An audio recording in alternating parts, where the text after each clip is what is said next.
With more on the other items up for discussion in the House and Senate chambers this week, here's Capitol Correspondent Jason Doyle and Quorum Call publisher Shawn Ashley. Well, Shawn, let's get started with the Attorney General's opinion. Gettner Drummond issued it last week concerning those rules that the State Board of Education adopted recently on library content and parental rights. So what does the opinion say, and what impact is it going to have? Well, the opinion says that an agency, board, or commission must have specific authorization from the legislature in order to pass administrative rules governing a particular topic.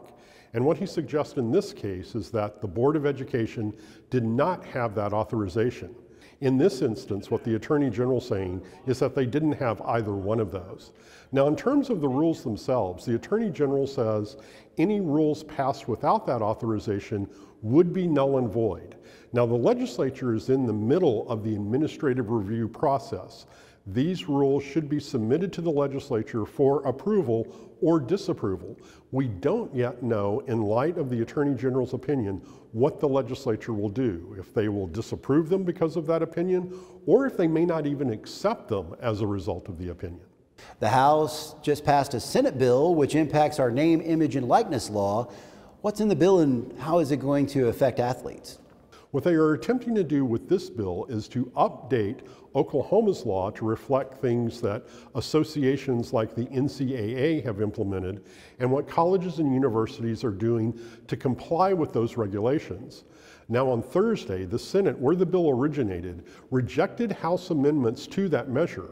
So what will happen now is that the bill will go to conference committee where they will try to work out the final language. Chances are there were probably some issues that they've discovered since the House passed the bill earlier in the week, and they're now going to fix those so that the bill can once again pass the Senate and then the House and be sent to the governor.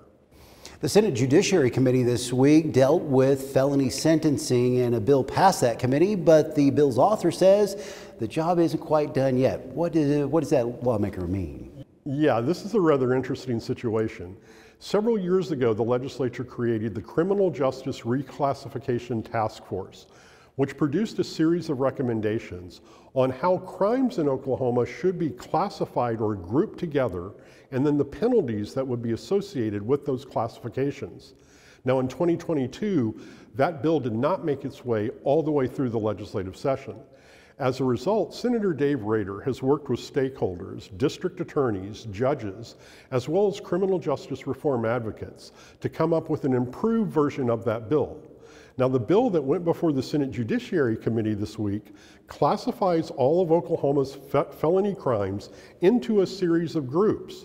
What's lacking are the punishments, and that's where the stakeholders have yet to come together in an agreement. The House Judiciary Committee also did some work this week focusing on our strangulation laws. What are lawmakers trying to accomplish there? Yes, a 2022 Oklahoma Court of Criminal Appeals decision noted that there were some problems with the strangulation statute. So the bill that passed through the House Judiciary Criminal Committee removes the requirement of strangulation with intent to commit great bodily harm, leaving it just at strangulation. Now, one of the debates during the meeting was whether that removed the criminal intent aspect of the criminal statute. And Brian Bowles, the author of the bill, as well as the chair of the committee, Randy Worthen, and the vice chair of the committee pointed out that criminal intent is a separate matter versus intent to do great bodily harm. And they felt that the statute would not be undercut by removing that language. Shawn Ashley, publisher of Quorum Call, as always, thank you so much. You're very welcome.